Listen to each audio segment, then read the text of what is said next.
All right. I think we're live. We don't have any viewers at this moment. This is actually one of Apologetic Central's first live streams. And our guest today is Daniel Akande. Um, Daniel is a Christian brother that I met through social media. I think he is from Nigeria. And yeah, just through some general discussions over the past few years, I've learned a lot from him, especially when I was doing some reading up on the problem of the one and the many. Daniel was always there to answer my questions whenever I had them. And yeah, today we have him on. He is actually, I think you finished writing a book, Daniel, and your book is set to publish on the 9th of October this year. I initially got it wrong as the 1st of October, but it's actually the 9th. Super exciting to see you writing a book, and also very exciting for me to see the type of content that you're producing coming out of Africa. As you know, I myself, I'm in South Africa, and you being in Nigeria, I think it's pretty cool to see the presuppositional apologetics come out of the African continent. So I feel like we're doing some form of representation here, which is pretty cool. Yeah, Daniel, would you mind giving us a brief introduction about yourself, where you come from, just a bit of your story? Okay, thanks Arnie for having me on. My name is Daniel. I'm a student of computer science in a university here in Nigeria. And when I'm not studying in school, in my free time, I write on my blog about apologetics and philosophy generally. And that's basically what I am into. So I read about philosophy and apologetics, so I'm very interested in things like that. So that's basically it. All right. And I've always been wondering, when I saw for the first time that you're from Nigeria. I don't know a lot about Nigeria, but I did not expect someone from Nigeria to be into presuppositional apologetics. So how did you get into it? Like, what's the story there? Well, I was raised a Christian. Throughout my life, I have believed about the Christian faith. So, but when I got a bit older, I was challenged with people who did not share this religious belief that I had. So, in my attempt to try to provide an answer to them, I started researching about apologetics in general. That's how I got into apologetics. And for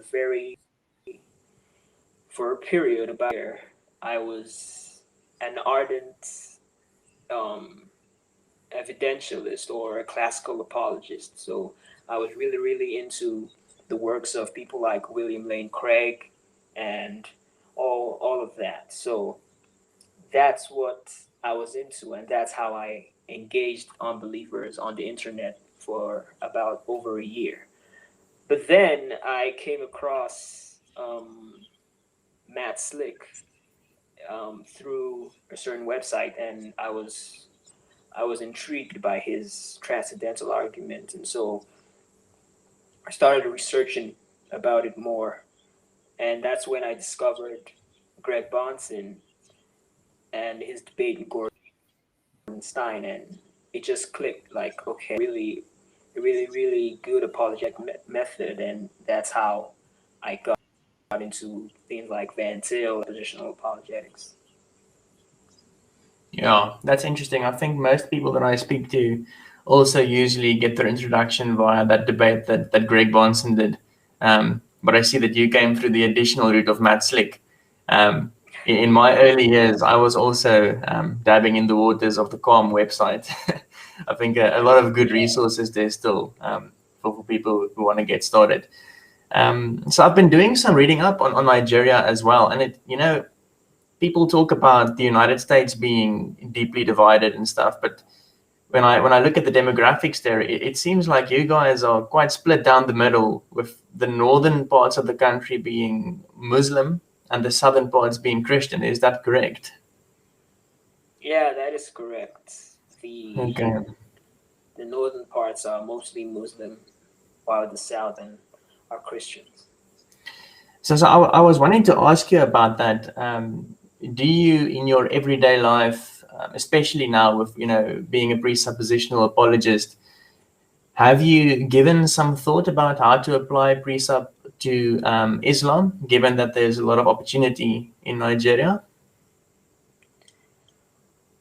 Well, honestly, I haven't given it much thought, but because in general the climate here is quite hostile, to say the least. To say the least, but when it comes to things about religion, it's actually quite intertwined with a lot of politics and things like that. But Mm. if I were to pursue something like that, it would be like probably on a one-to-one basis with perhaps friends that I make that are Muslims and I see. kind of Yeah, thing. that does make a lot of sense. But okay, Daniel, thank you for the background. I think it's a very interesting context that the Lord has placed you in, and Yeah. from my point of view, I think you are a very bright light shining in the north of Africa. So it's very encouraging for me to see the work that you're doing. Um, Thank you. yeah, so I think the main idea of this conversation is for us to talk about the book that you're writing. And yeah, like I mentioned, the book is coming out on the 9th of October. I'll be sure to be one of the first purchasers. The book is, I think, is only going to be available in a digital format, Daniel? No, the paperback will be available also. Well, that's pretty awesome then. So the book's name, I believe, is called The Folly of Unbelief, with the subtitle Philosophical Illustrations of the Futility of Unbelieving Thought. And in the book's description on the back, um, there is a paragraph where you state that the folly of unbelief presents the strongest possible defense of the Christian belief. Going on the offensive, it shows that all forms of unbelieving thought end up in intellectual and philosophical foolishness. So, what would you say is the main thrust that you're trying to bring through in this book that you wrote? What's the main point that you're trying to deliver? Okay, I feel the main idea, the main point, of the entire book is just one phrase, that one sentence. I feel a biblical truth that there is no rational basis for unbelief, because most of the time when a believer encounters the challenge of unbelief, of people who do not believe what he believes, of people who do not accept the Bible and God's word and things of that nature, it comes across to most people as if the unbeliever is rational in his position, while the Christian only believes because perhaps he was raised to believe that way. And so most of the time, it's as if the unbeliever is rational and reasonable, and he rejects Christianity because of his perhaps intellectual research into the matter. But what I try to point out is that that is simply not the case. As Paul tells us in Romans 1, everyone knows God, but they suppress that truth. And by suppressing it, they became futile in their reasoning. And professing to be wise, they became fools. And so, what Paul is telling us is that the unbeliever has no excuse, no rational apologetic, no reasonable basis for his unbelief. And that's what I try to spell out philosophically in the book. Okay. So how would you then, to try and make it a bit more practical, let's say for argument's sake that I was an unbeliever, an atheist, how would you introduce this argument that you're presenting to me?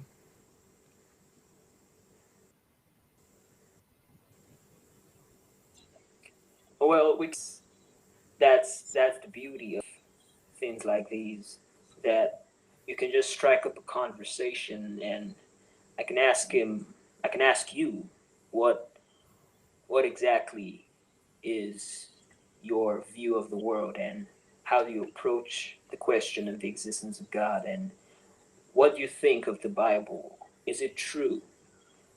And so from there, we can start to spell out how exactly the unbeliever's worldview differs from the Christian. And that's also what I tried to show, that the unbeliever and the Christian have very different views of reality. And it is this difference that makes the unbeliever's system philosophically foolish. So I would start from there and try to point out how our views of the world are different, and proceed to show that by rejecting the God of Scripture and his revelation, you have no philosophical standing for any coherent experience. Okay. So if you encounter someone that says that they don't really believe in God because they haven't really seen the evidence or any reason to believe in him, what would be the argument that you present to that person? So we know that the standard approach would be to try and present them some form of cosmological argument, or you try to point them to the moral argument. But what would be the specific approach that you are taking? So I'm an unbeliever. I don't believe in God. I don't see evidence. Convince me about it.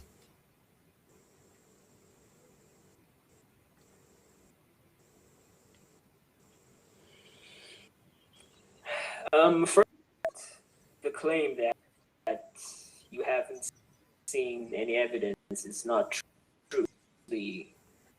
An unbeliever would reject this or laugh it off. The evidence is plain, right? No shortage of empirical internal evidence of the existence of God. Suppresses that evidence, and that is what the Bible tells us.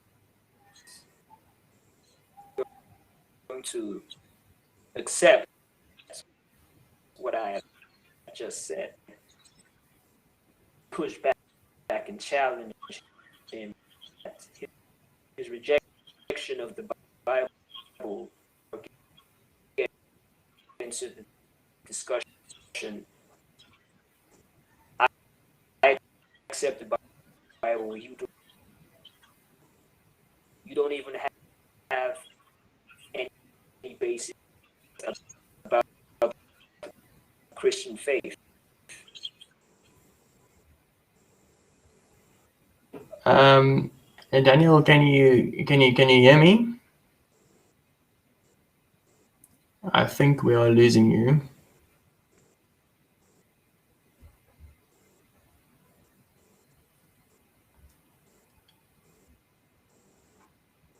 Okay, I think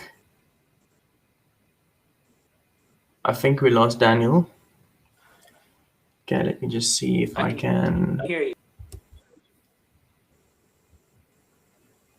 And Daniel, can you maybe we can attempt to turn off your camera? That might ease the bandwidth on your side.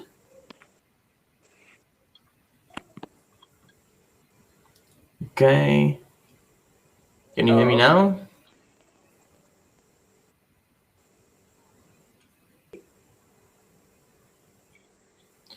I think I can hear you. I think the connection has improved. All right. Okay, I think we're just working on a bit of a delay, but that's fine.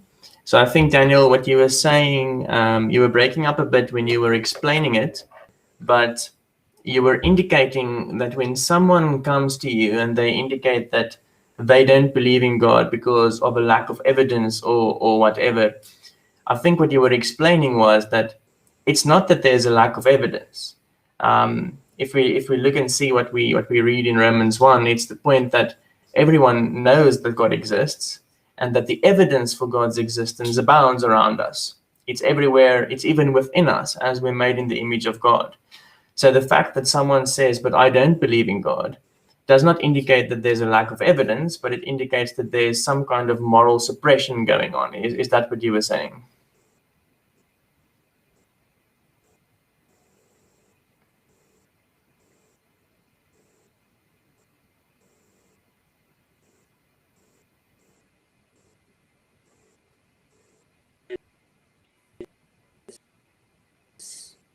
No shortage of evidence, glory of God. So it's not about the lack of evidence. The evidence is abundant and plain. It's about the fact that the unbeliever suppresses that evidence because of moral failings and sin.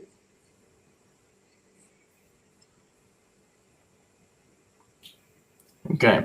And how do you go about pointing out that suppression of the evidence? I think the popular image that is used, I think I heard it for the first time listening to the dividing line with James White. He mentioned that the role of the apologist is not so much to convince someone of a particular truth, but it's more akin to someone holding down a beach ball under the water. And the role is not to convince them of the beach ball, but it's to pry up their fingers to let this beach ball surface that they've been suppressing. So how do we expose this suppression of the truth? Well, that's where you get into things like the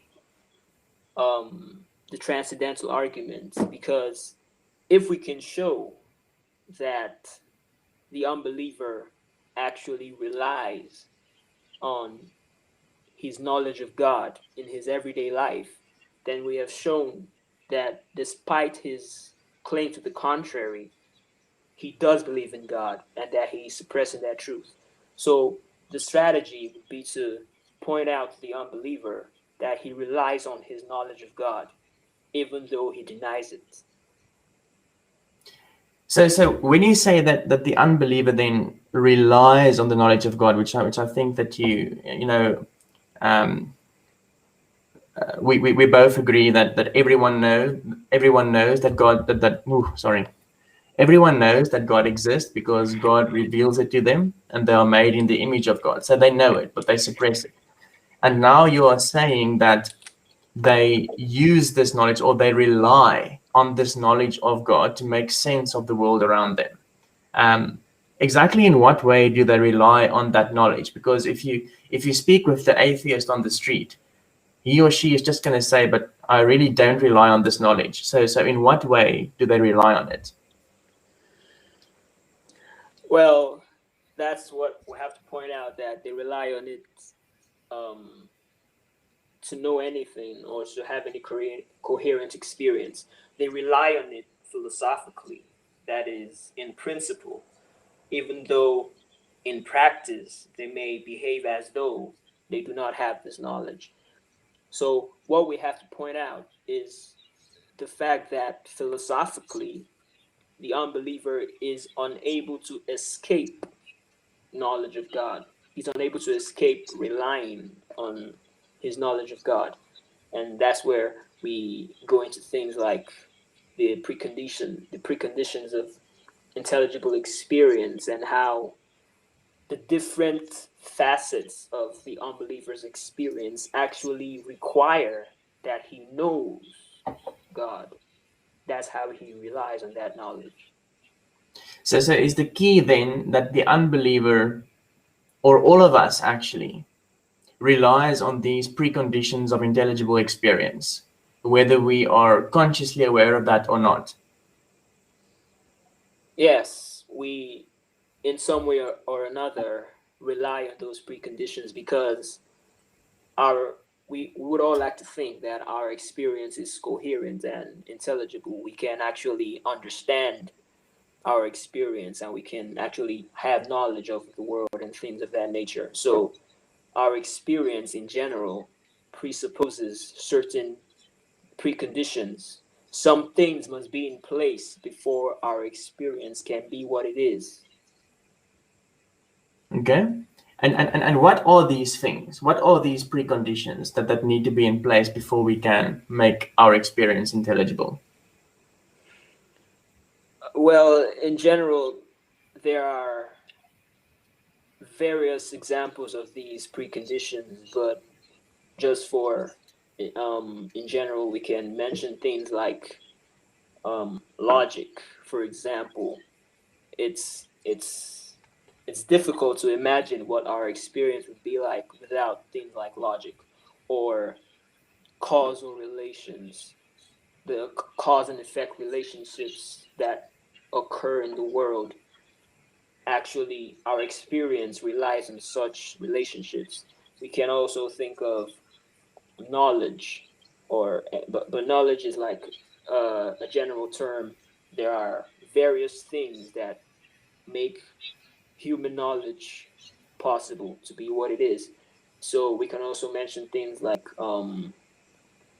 general concepts or universal principles, and the ability of the human mind to understand the world. Things like um, a context, like the physical universe, must be such that knowledge of it is possible. So there are various preconditions of our experience. So the atheist then, given these examples that you've just given us of the laws of logic, you spoke about the context that we live in, the ability of the human mind to be able to correctly interpret our experience around us. So is the claim then, or the charge, that the atheist, although he relies on these things, isn't justified on relying on them? Well, I wouldn't, to be precise, I would rather say that the unbeliever relies on these things. He is also justified in doing so. But here's the point of clarification. He is justified because he knows God, right? Just like everyone else. But if we were to assume that his view of the world is true, he would not be able to justify those things or have them in his experience. So it's a question of what is the case in principle and what is the case in practice. In principle, his philosophical system would render these things impossible. But in practice, he's able to use them because it is actually the Christian worldview that is true. So that's how I would phrase the point. Yes, that does make sense. I read a book recently by John Frame. The book's title is Cornelius Van Til, An Analysis of His Thought. And in one section, there was Frame was recounting a time when I think he or a fellow student wrote a paper in Van Til's class. And the student kind of rallied against Van Til in the paper, stating that Van Til says that unbelievers can't have knowledge, or they don't have knowledge, and he's been like, going on for a long period arguing that, but unbelievers, they do have knowledge. And what happened is, as Frame recounts it, that in the sideline of that paper, when Van Til was marking it, he wrote, in all those cases, that it's in principle that they don't have knowledge.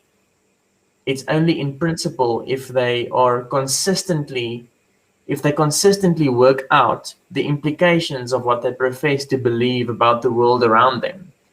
In principle, then they don't have knowledge. But in practice, they do, because it is the case that God exists. So is that a correct recounting of what you just said? Exactly. That is the perfect statement of the point. Yeah.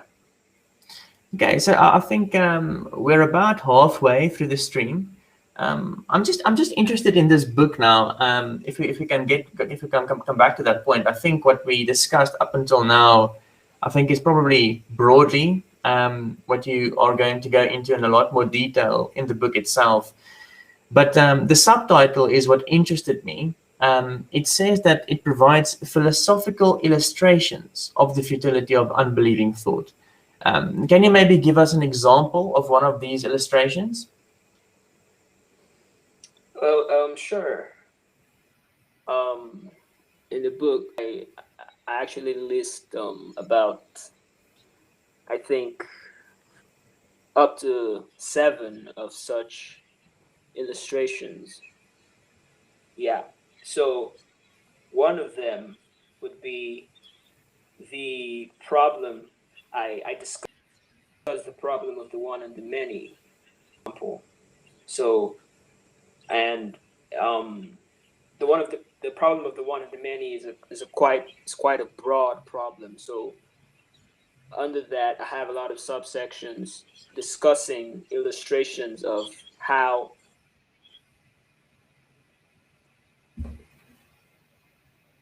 this problem is his philosophical system incoherent. So, for example, talk about predication and things like how brute facts are render the unbelievers able to account for knowledge. So, that's just one example of what I go into.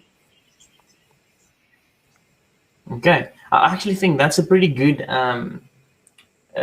way to go into the next section of this discussion. I'm glad that it's actually one of the illustrations in the book, so it means that the subjects aren't too far removed from each other. So the problem of the one and the many.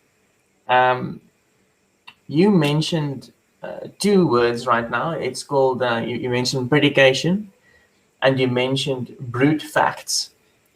Can you maybe, for our sake, try and describe what the problem of the one and the many is, and maybe also define predication and brute facts for us? Sure. The problem of the one and the many is susceptible to a host of different definitions, even in contemporary philosophy.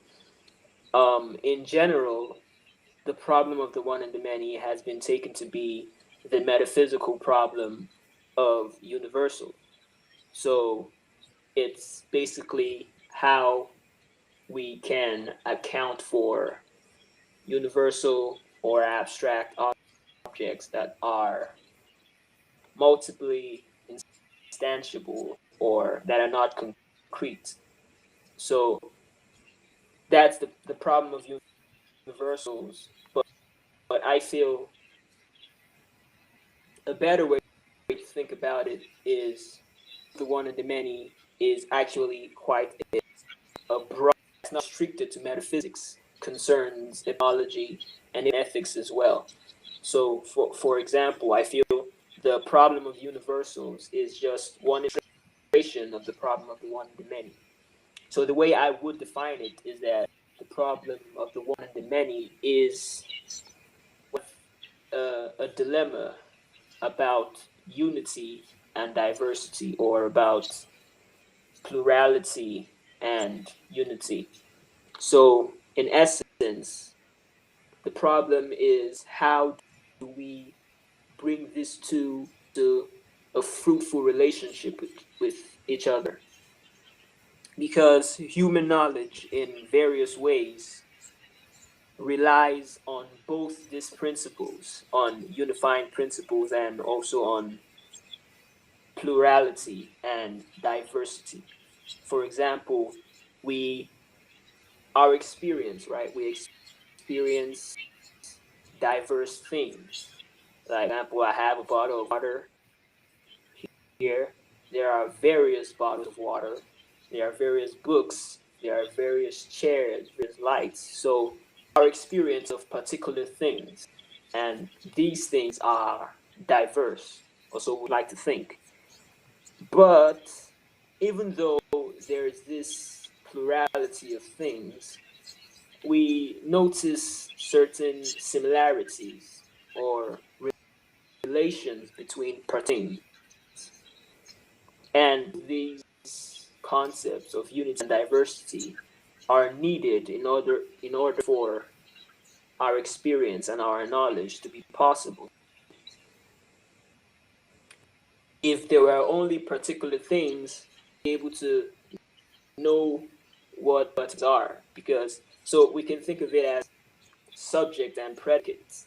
So that's where predication comes in, because if there are just particular things and no predicates, then I cannot relate any two things. But if there were only general concepts or universals, that is unity, then there would those general concepts be empty. They would be able to refer to anything. So to give a concrete example, when I say the water is on the table,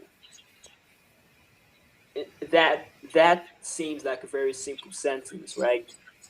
But it's actually when one is asked to account for how such a statement is possible or intelligible that things become a bit more tricky.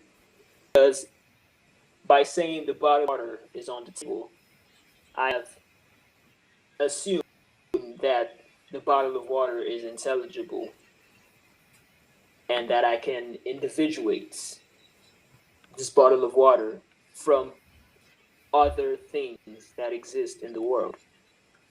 I have also assumed the relation that it is on the table, that is a predicate, right? So there's a bottle of water and there's a is on the table. And when these two things come together, we have predication. So predication is basically a mental or verbal act of assigning attributes to objects. So I assign the property of being on the table to a bottle of water. And so the question now is, how is predication possible, and how is it that how can we bring unity and diversity in fruitful connection? Because if this particular bottle of water is all that existed in the universe, then it wouldn't make any sense. I wouldn't be able to say anything about it. I wouldn't be able to say that it is blue or that it is 2 feet tall or things like that, because there are no general concepts. So it would just be a particular thing that cannot be identified. So in the same way, there has to be predicates. If there are no predicates, I cannot say that it is red or that it is blue, because all those things are predicates. And also, if there were no particular objects, if there were only predicates or general concepts, I would not be able to talk about a bottle of water. To say that the bottle of water is blue is no different from saying the bottle of water is blah, blah, blah, because blue and blah, blah, blah are both concepts. They do not relate, they do not relate to any particular thing. So the problem is how to bring these two together. So Okay. I remember when I was reading up on this, it's something that's pretty complex to try and wrap your head around.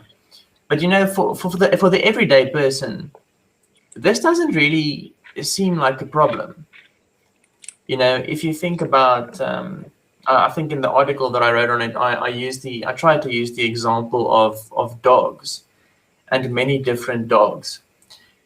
Why, for example, when you encounter the object of a dog for the first time, why can't you just assign it the name dog based on you just give it a name, and then when you encounter another animal that looks or seems similar to this first one that you saw, you can infer that from the similarities this is also a dog.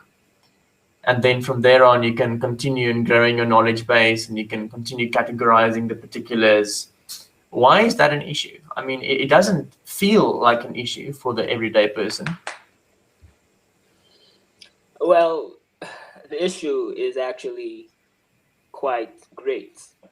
There are two ways to think about it, but let's focus on one to be simple. If you encounter a dog or you encounter a particular object and you give it a name, dog, and you encounter another particular object, you have to acknowledge, first of all, that those two objects are not the same. Yeah. They're not the same thing. They are different. So that is to say, they are individual. And so if you call object one dog and you call object two dog, you are assuming something. You're assuming that there is a relation. Why assume that? That this object has any kind of relationship with another particular object. And so if there were no objective relationships between the two particular objects, then there's no basis for applying the same name to them. You would have to give every particular object a different name. And you cannot say anything about an object in terms of any unifying principles, because that presupposes relationships between objects. So that's basically the problem in one way. I understand. So there's that it's a passage in Van Til. I think it's in the Defense of the Faith, that's been quoted a ton of times, and I've encountered it a lot when I was doing some reading on the subject. And in that thing, he mentions the idea of abstract particulars.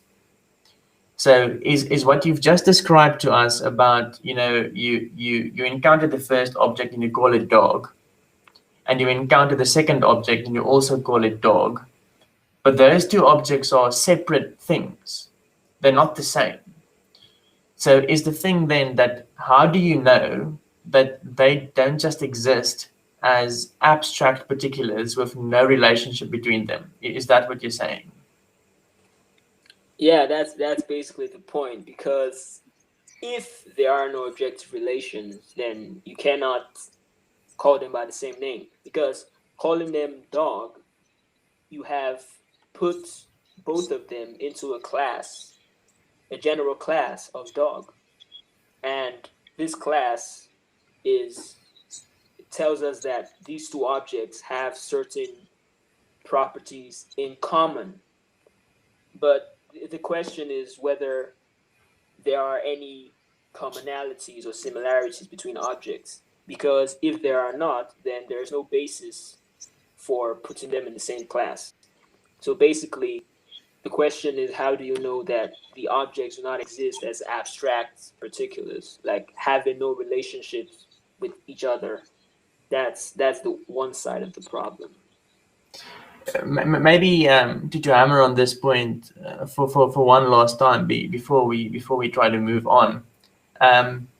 What if you just arbitrarily select what you think defines what a dog is?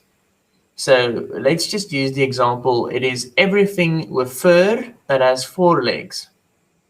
And you use that as your defining characteristic. And whenever you encounter an object that has 4 legs and fur, you say, this is a dog. Why? Would that be an issue?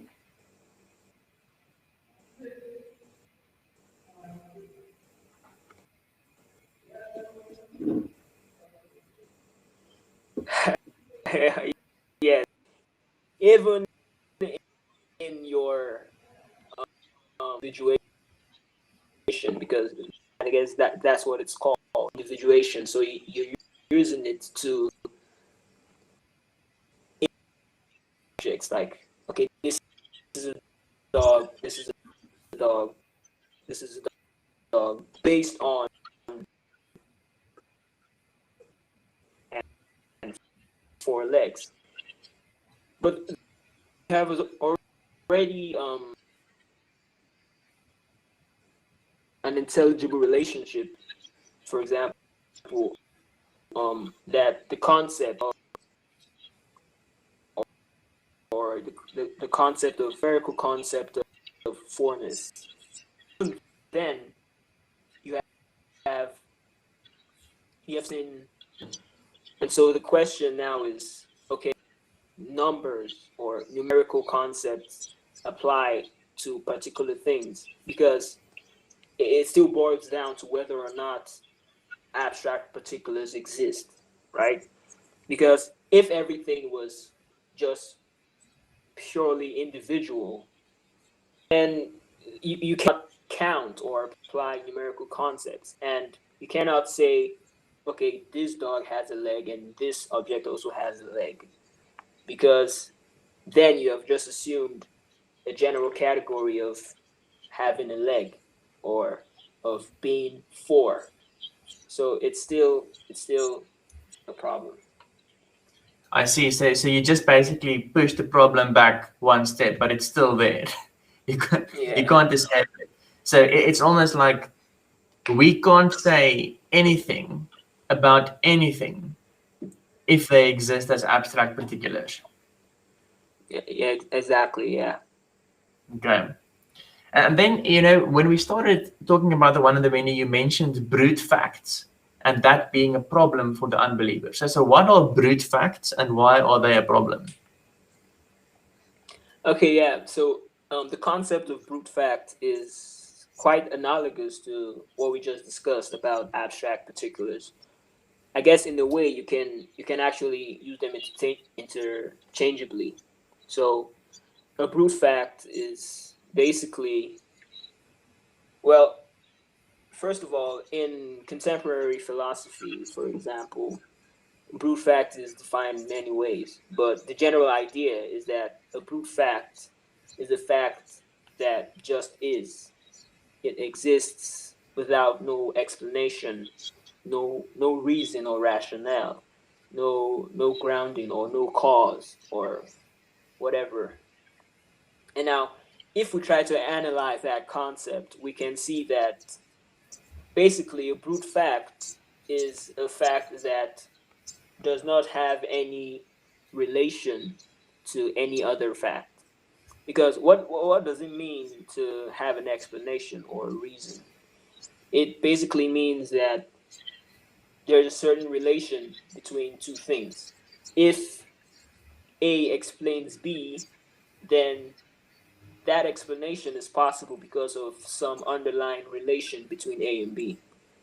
But if there are no relations between any facts, or if a certain fact does not have a relation to any other fact, then that fact is a brute fact, because it does not have any explanation or reason or rationale. It just is.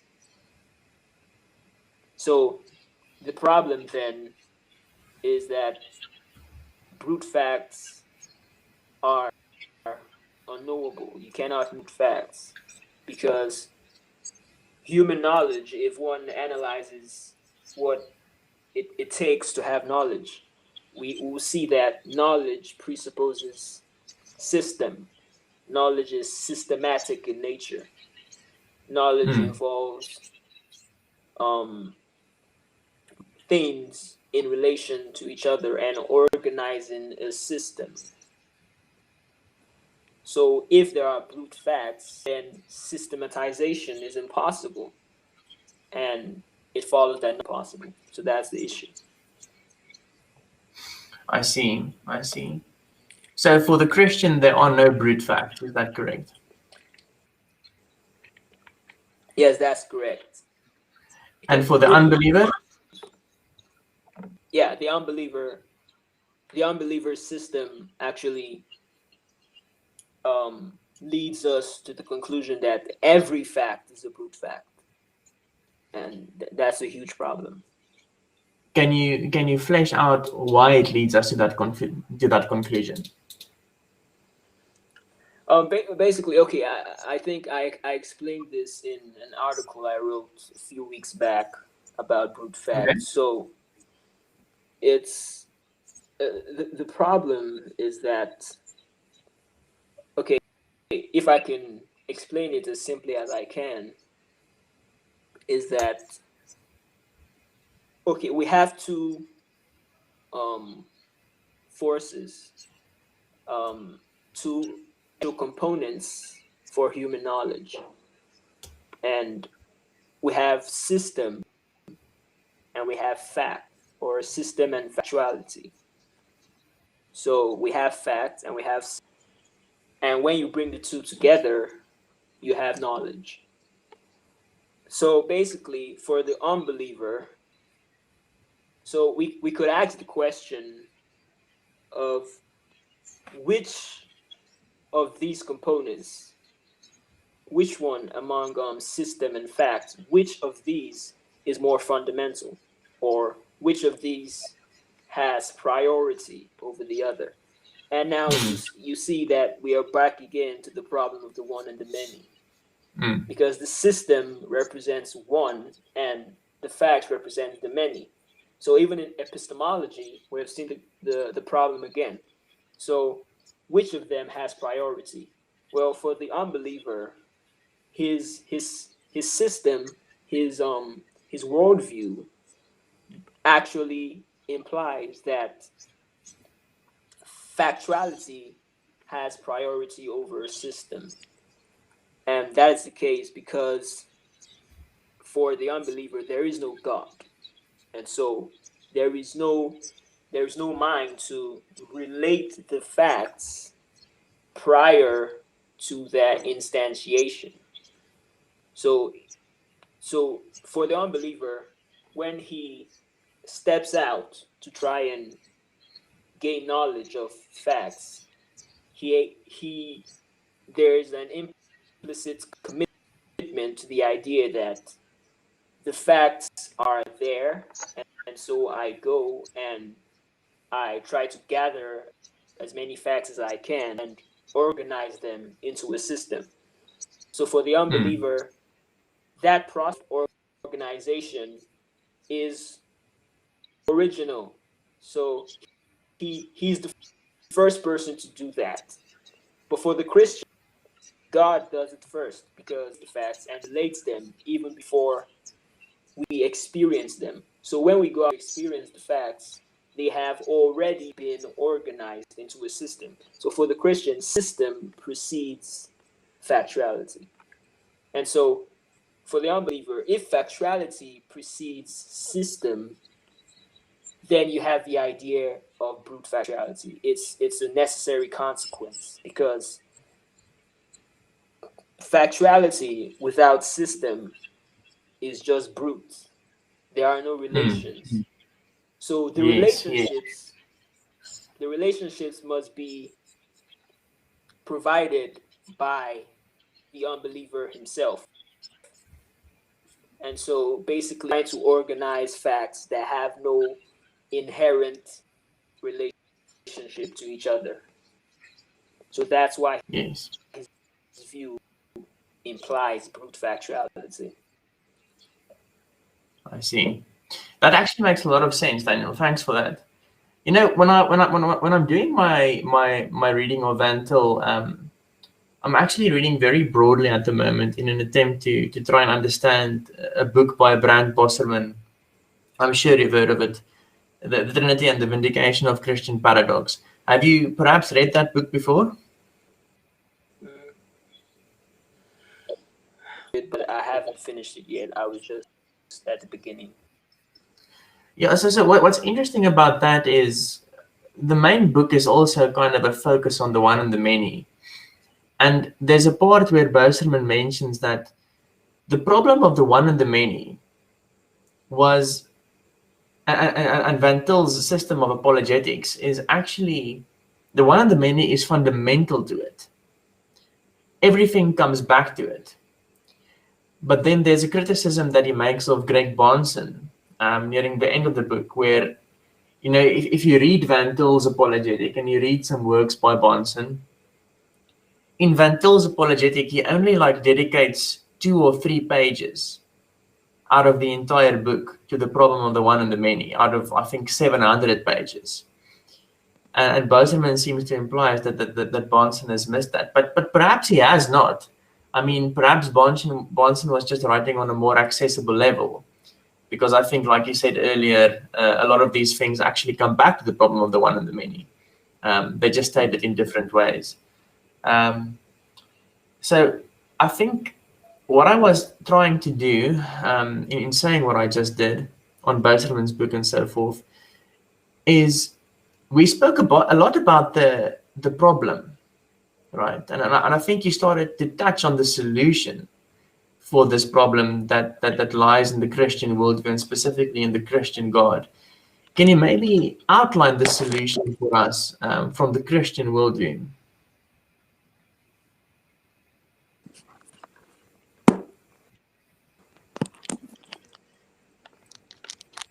Since the Christian solution to the problem is based on the doctrine of the Trinity.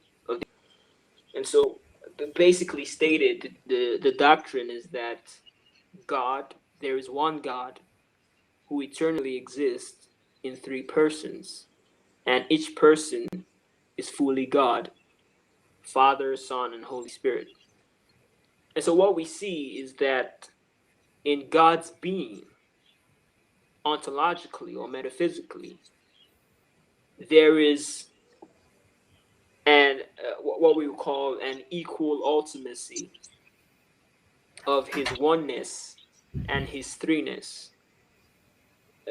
Neither one actually receives priority over the other. God is not wholly one, neither is he wholly 3, but he's both 1 and 3. And so what we see is that there is an equal ultimacy of unity and diversity.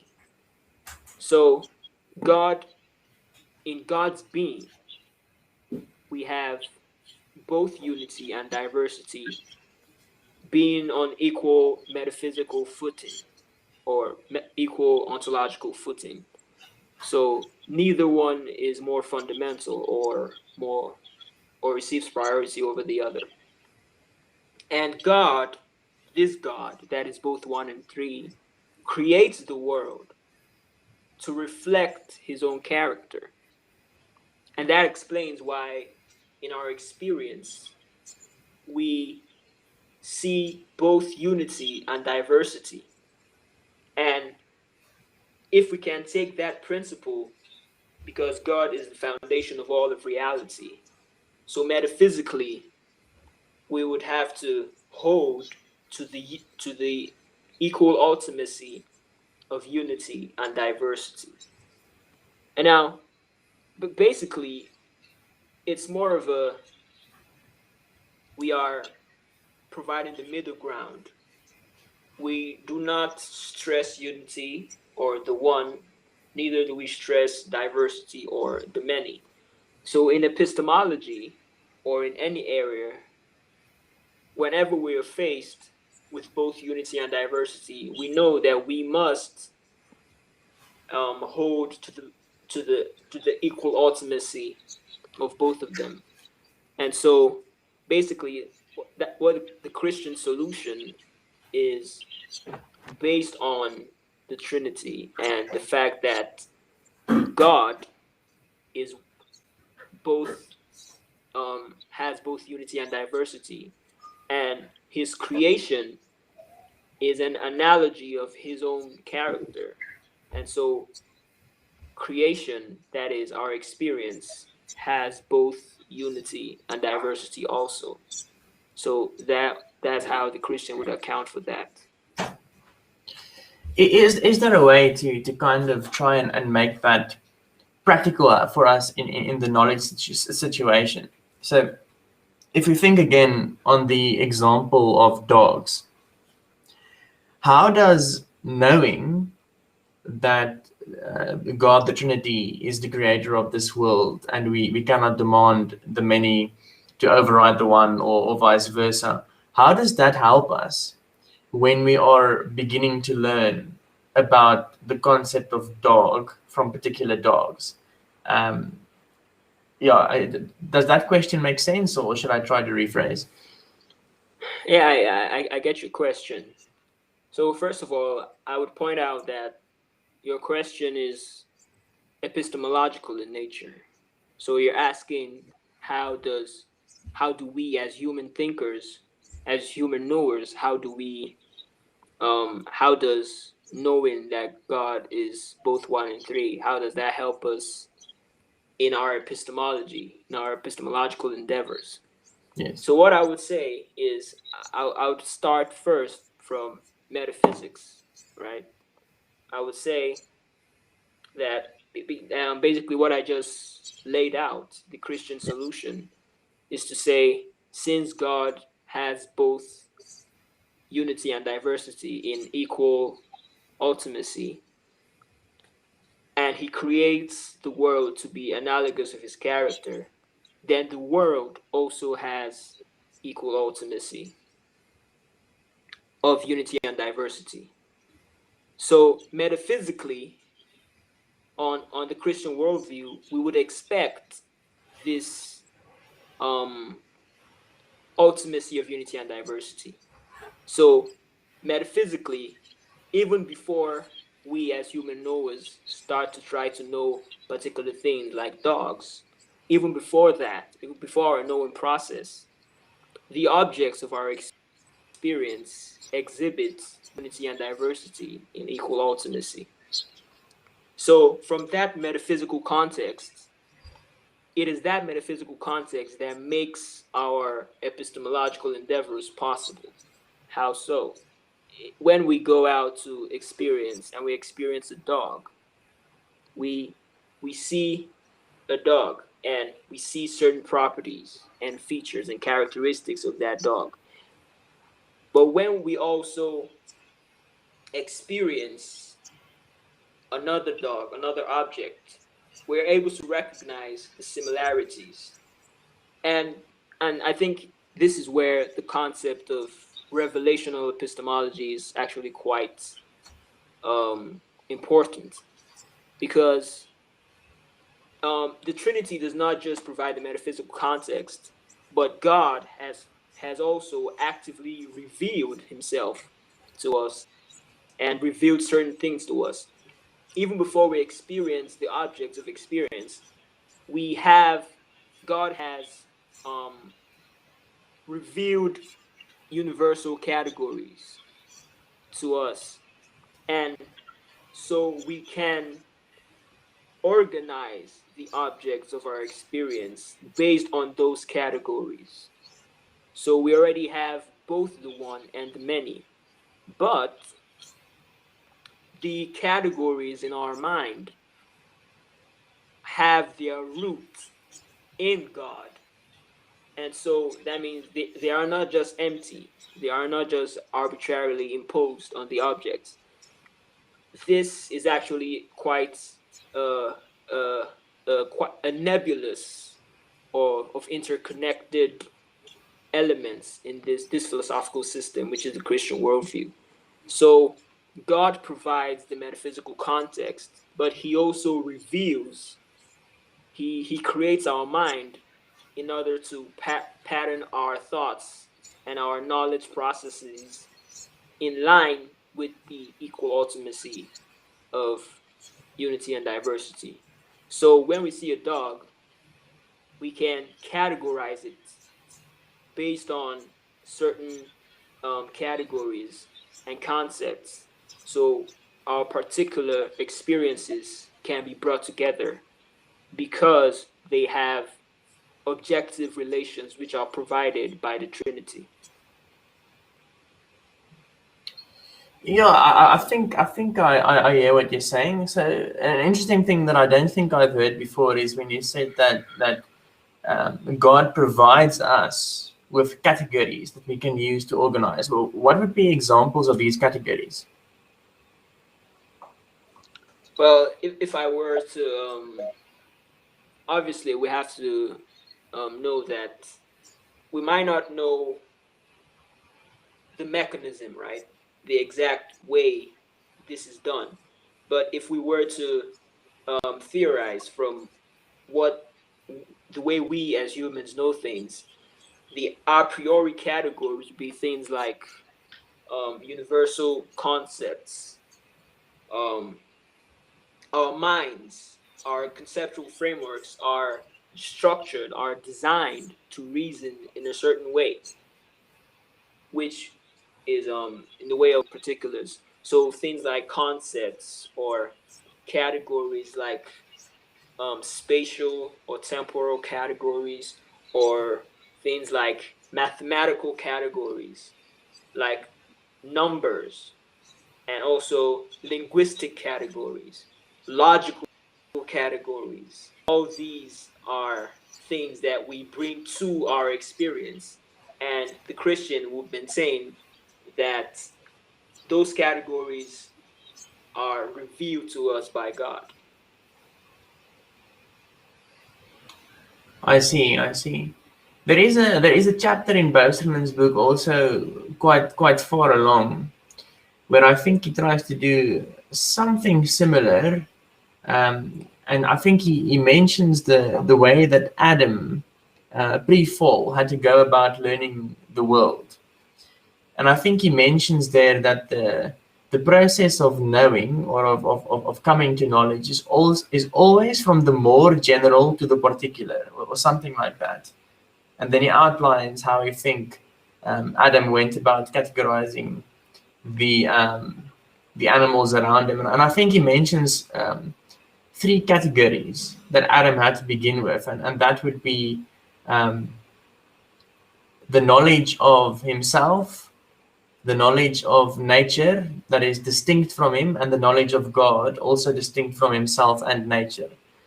And those three categories would form the starting point, where he would then continue subdividing nature and the animals.